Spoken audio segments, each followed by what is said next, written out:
And as a last note, one thing I think that's very useful in this project is that, especially in the 1960s and 1970s, a lot of people wrote books with the idea that people could read the book and then be able to build their own playground in their neighborhood. 1950년대에서 60년대에 굉장히 유행했던 책들인데요. 그런 책들 중에서 사람들이 어떻게 직접 놀이터를 만드는지에 대해 설명하고 있고 자기 집 근처에 어떻게 만드는지에 대한 책들입니다. And so one important point that's probably very clear is that the adventure playground is very different from a traditional playground. 예, 가장 재밌는 것은 저런 어드벤처 플레이그라운드는 지금까지 존재했던 놀이터와는 이제 다른 모습이라는 겁니다. And what's great about these manuals is that they're very straightforward, and they really help people understand how simple it can be to build things like this. 저는 매뉴얼들을 보면 진짜 사람들이 어떻게 간단하게 구조물을 만들 수 있는지에 대해서 설명하고 있습니다.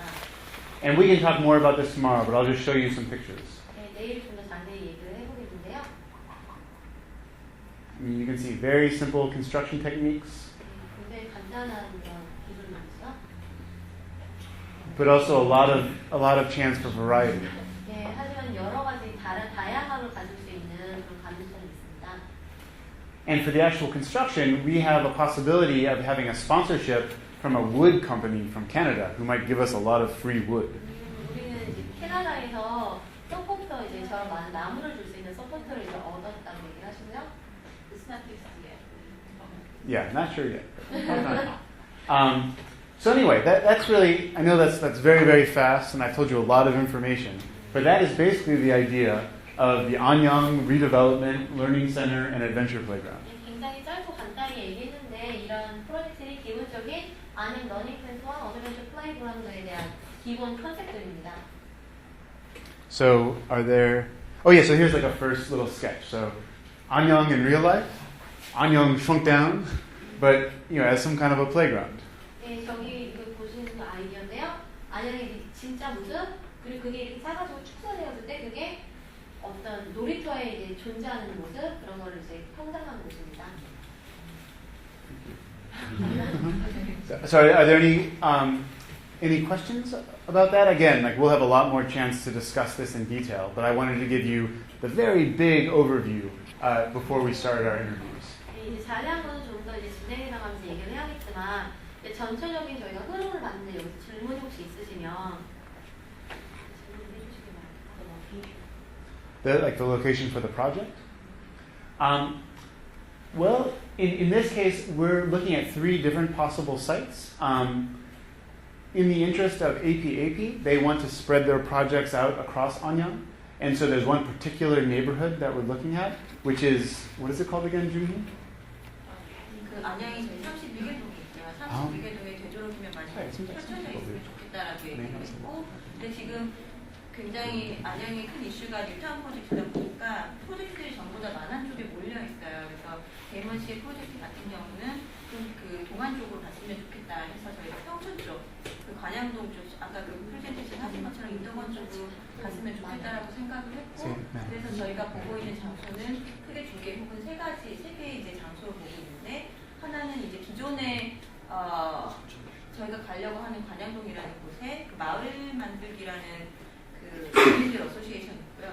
거기서 일단은 뭐 시의 허락 없이 먼저 부르도처럼 진행했지만 결국 시가 손을 들어줬던 그 놀이터 리모델링 했던 곳이 있어요. 그 놀이터가 한 군데고, 근데 그 놀이터가 재밌게도 덩어리가 지금 3덩어리가 나눠져 있는데 그 나머지 3분의 1덩어리는 손을 못 대고 있어요. In that case, it was a museum run by the city of New York in Queens, which is a borough of New York. And it was a great location because it was an art museum, but also there's many different types of people who come and go. So there's a lot of soccer players, and so there's like Korean people and Chinese people and Ecuadorian people and Mexican people. So it was a place where a lot of people came through. So it meant that a lot of people could see the exhibition. 주로 그 장소가 퀸즈에 있는 그 박물관 장소 근처였다고 해요. 그래서 얘기하시는 거 보니까 박물관에 협조를 많이 받아서 하신 것 같은데, 그 장소에 이제 퀸즈의 특성상 여러 가지 사람들이 다 왔다 갔다 많이 하고 방문을 하기 때문에 좀 더 좋은 장소였다고 얘기를 하십니다. And one similarity between that project and the one that we're talking about for Anyang is that it'll be very, very important for a lot of different groups that already exist in the city to be involved. So, for example, we've talked about a parent group, maybe from a school, that could come and help bring their children. But then also, for example, today we're going to be meeting someone named Cho Byung-rul, I think that's his name? Yeah. 네. Who works for an organization that looks at redevelopment. And so it might be great to have them be involved in some way. Because that is really how it becomes effective, is if people become connected to the project, and it's not just an exhibit, but it's also something that brings people together. 예, 지금 마지막에 하셨던 프로젝트와 지금 프로젝트에서 가장 중요한 거는 서로 다른 의견을 가진 여러 사람들이 존재한다는 건데요. 이제 지금도 이제 프로젝트를 하면서 여러 그룹들, 뭐 학교 이제 학생들을 데리고 방문할 학생들, 아니면 오늘 인터뷰할 것처럼 직접적인 행정에 관련된 분들, 이런 분들의 여러 가지 의견을 서로 연결하는 게 중요하다고 얘기를 하십니다. Are there more questions?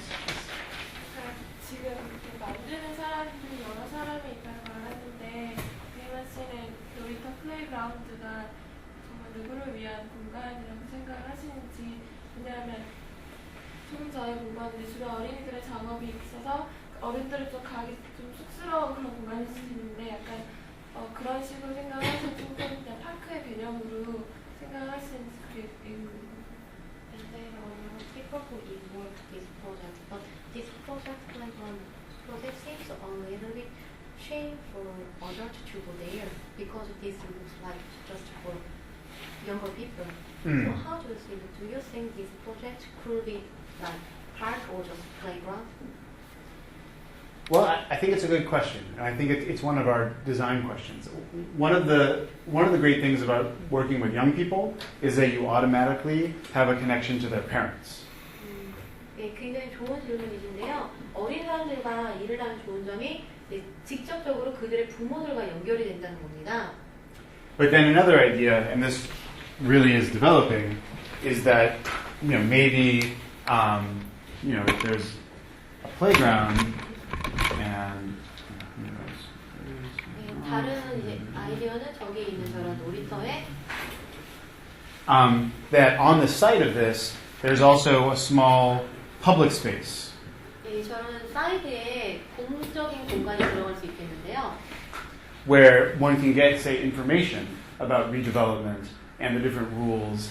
And then another idea that we had is that maybe there's a fence around the outside. And that on this fence, there's also information or graphs or things that explain what's going on. 예, 저런 공적인 장소에 지금 이제 재개발이 어떻게 이루어지고 있는지에 대해 정보를 담을 수도 있고, 아니면 저 놀이터 주변에 펜스 같은 걸 쳐서 거기서 우리가 저런 재개발에 대한 정보를 얻을 수 있는 그런 걸 전시하는 장소로 사용할 수도 있다고 그렇게 얘기하십니다. But in fact, it's going to be one of the things that we talk about a lot tomorrow, which is to say, how can we work together to somehow get other people involved in this project and figure out how this project can be the most useful to the most people in Anyang. 예, 이제 내일 좀 더 우리가 다 같이 어떻게 우리가 일을 할 거고 무엇을 일을 할 거에 대해서 얘기해 보면서 어떤 사람들이 관여가 되고 어떤 사람들을 위해서 일해 볼 건지 좀 더 자세히 얘기하자고 얘기를 하십니다.